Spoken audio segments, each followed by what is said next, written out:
pessoal, eu sou o Alessandro e esse é o primeiro vídeo da história do Ministério dos Quadrinhos a falar sobre o John Constantine. Esse é um personagem que, vez por outra, alguém pedia que eu fizesse um vídeo aqui e acabava aqui. Por um motivo ou outro, eu deixava isso mais pra frente, mas chegou a hora de atender essa galera e eu vou atender comentando esse quadrinho aqui. Hellblazer edição de luxo, volume 1. E antes de falar do quadrinho, quero agradecer a Comic Boom de Biteria de São Paulo que me enviou esse quadrinho. O Ministério começou uma parceria recente com a Comic Boom, inclusive a logo deles vai estar nesse vídeo. Esse é o primeiro vídeo decorrente dessa parceria. Agradeço aí a Comic Boom pela confiança. Eles enviam para o Brasil inteiro o link da Gibiteria, eles têm uma loja online, vai estar aí na descrição. Dá uma conferida lá, inclusive no momento de gravação desse vídeo, tá rolando uma promoção. Vai que você acha lá algum quadrinho legal, que você descobre alguma coisa interessante, dá uma fuçada lá no site deles. Mas vamos lá, voltando ao quadrinho. Deixa eu fazer uma contextualização um pouco sobre a história do título Hellblazer e do John Constantine. A Panini está relançando a série desde o início, mas o John Constantine já é um personagem que tem aí pelo menos 3 décadas. Né? Ele quase fazendo 4 décadas. Ele surge em 1985 na revista Swamp Thing 37. O roteiro dessa edição é do Alan Moore e os desenhos são do Rick Veitch. Ele surge como um coadjuvante no Monstro do Pântano do Alan Moore. Pois bem, é um coadjuvante que faz muito sucesso e em 1988 acaba ganhando um título próprio, um título que ia se chamar Hellraiser, mas acabou que por motivos de esse título já está sendo usado, se tornou Hellblazer. E Hellblazer durou 300 edições, minha gente. É isso, o título Hellblazer é o mais longevo da Vertigo ou da Vertigo. Eu comecei falando Vertigo, mas se a gente for falar em português, é Vertigo, né? Proparoxítona não tem acento e Vertigo não tem. Mas vamos lá, não tem problema. Mistura um pouco Vertigo, mas o que interessa nesse vídeo é que Hellblazer é o título mais longevo desse selo da DC, do selo Vertigo. E todas essas 300 edições foram publicadas no Brasil pela Panini. Isso é muito interessante, porque se brincava que Hellblazer tinha uma certa maldição no Brasil.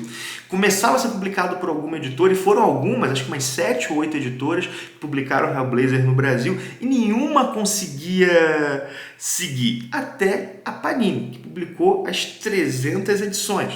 Inclusive, saía na revista Vertigo, tinha também, saía em encadernados, e a Panini foi e publicou as 300 edições. Julgo esse um dos maiores feitos da Panini. Em relação a Vertigo, talvez o maior deles. E vamos lá, essas 300 edições foram publicadas no Brasil, e agora a Panini lança esse encadernado, aí com o projeto de republicar tudo de novo. Ela nunca dá esse tipo de fala, mas tá republicando do início a fase que é capitaneada pelo Jamie Delano, que é o roteirista das histórias que estão aqui. Pelo menos das histórias do título Hellblazer. Aqui nós temos Hellblazer 1 a 9 e Swamp Thing, ou seja, Monstro do Pântano, 76 e 77. O desenhista das histórias do Hellblazer é o John Ridgway. Agora, vamos lá, vou mostrando os desenhos enquanto eu falo. As histórias do título Hellblazer, elas lidam com temas políticos importantes do final da década de 80.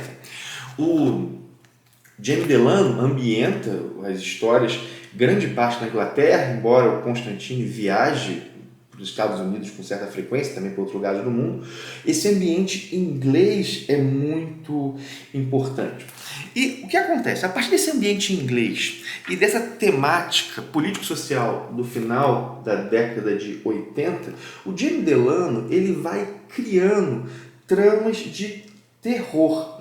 E tramas de terror, muitas delas terror urbano. Há, por exemplo, demônios que lidam com almas tal como se essas almas fossem ações e que negociam essas almas como especuladores e que lidam com pessoas do mundo normal, vamos colocar assim, que vendem suas almas para enriquecer, mas que possuem uma riqueza que é frágil, e a fragilidade dessa riqueza vem também do contexto político e social da Inglaterra dos anos 80. E, inclusive, eles dizem que esse ambiente é um ambiente propício ao desespero e, por isso, aos demônios. Mas a primeira trama, ela não vai lidar com isso. Talvez o tema da primeira trama seja obsessão. Talvez esse seja o grande tema. Nós temos uma espécie de demônio da fome, né? E a fome aqui, entendida num sentido amplo como obsessão. Quando ele encarna em alguém, quando ele entra em alguém, essa pessoa tem o desejo de devorar aquilo que ela mais deseja. Por exemplo, há pessoas que devoram dinheiro, há pessoas que devoram joias. Há inclusive uma cena forte de um padre que vai devorar um crucifixo, né? Tá mostrando assim, a devoção dele, religiosa dele, era tão grande que essa era a grande fome dele. Então, essa é a primeira trama, lida com esse tema da obsessão. Inclusive, há um personagem fundamental que a grande obsessão, talvez, dele assim, esteja ligada à dependência química. Esse personagem é muito importante, a primeira trama é um amigo do Constantine. Talvez mais interessante que as próprias tramas seja o personagem. Há algo no Constantine de herói.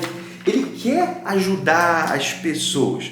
E ele, com frequência, se mete em situações que as pessoas normais não podem lidar. E ele lidar com elas é fundamental para o mundo, é fundamental para as pessoas. Acontece que a magia do Constantine não é uma magia bonitinha. É uma magia que é baseada em barganha, é baseada em sagacidade, é baseada em sacrifício. E não raro, pessoas próximas a ele pagam não só pelos erros dele, mas também pelos acertos. Acabam sendo peões que ele sacrifica para ganhar jogos maiores. Só que isso o afeta, isso afeta muito, tanto que os fantasmas daqueles amigos, das pessoas que ele ama, que faleceram por causa dele, o acompanham, o perseguem. E com o passar das edições, vão se delineando dois inimigos, o exército da nação e a cruzada da ressurreição. Reparem, um grupo de inimigos ao céu e um grupo de inimigos ao inferno. E céu e inferno aqui não são tratados como bem e mal. Céu e inferno são grandes corporações, talvez pudéssemos dizer assim, que se interessam pelas almas, que tratam as almas como commodities, talvez, como recursos. E um pode ser tão cruel quanto o outro. Assim, o céu aqui não quer dizer que o céu é bonzinho.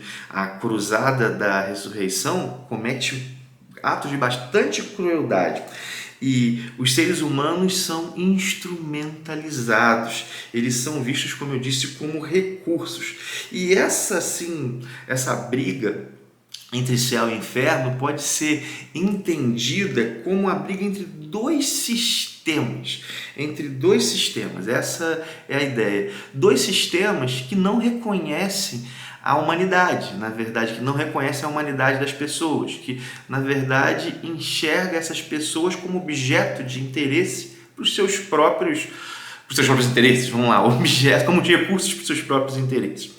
E no meio dessa briga entre céu e inferno, tem a humanidade. E na humanidade tem o John Constantine buscando dar um jeito.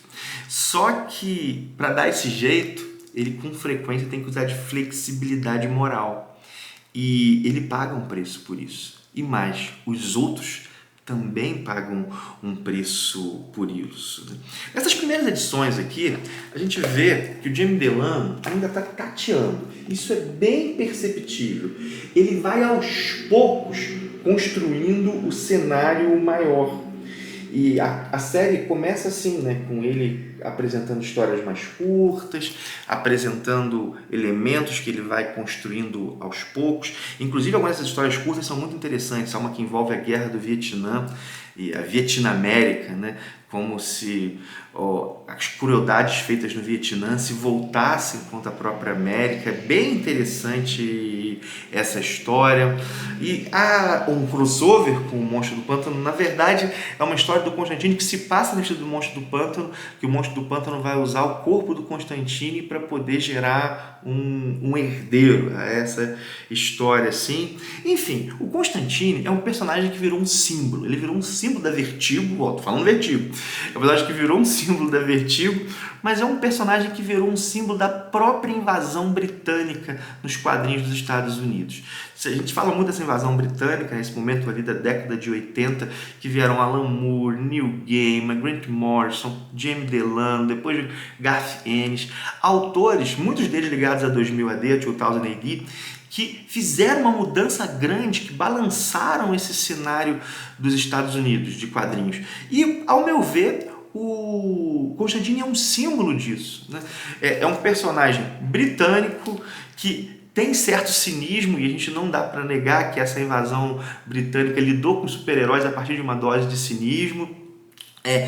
Inclusive com essa flexibilidade moral dele, né? Quando a gente lê o Watchmen, o legado que o Watchmen deixou nos quadrinhos de super-heróis, isso está presente. Então, para mim, o John Constantine é um símbolo da invasão britânica e do que ela trouxe para os quadrinhos também de super-heróis nos Estados Unidos. Embora não dê para dizer que isso aqui é propriamente um quadrinho de super-herói. São quadrinhos de terror urbano. Enfim, minha gente, é isso aí. Vou parando então por aqui. Pedir desculpa a vocês pela barulhada, né? Tô gravando isso numa segunda-feira de carnaval, falei isso em outro vídeo que eu gravei recentemente. Segunda não, já é segunda, né? Já passou da meia-noite de domingo. Então eu moro perto da rua, né? Então tem bastante carro passando, mas era isso ou não gravar os vídeos. Espero que não tenha atrapalhado tanto. Vou parando então por aqui. Mais uma vez, fica o agradecimento à Comic Boom, link tá aí na descrição. Pedir que você comente, que você curta, que você compartilhe, que você se inscreva no canal caso esteja chegando por agora. Tem vídeo sobre os quadrinhos sempre por aqui, sempre tem, pelo menos 3 por semana. Então vou parando por aqui, um forte abraço e até o próximo vídeo.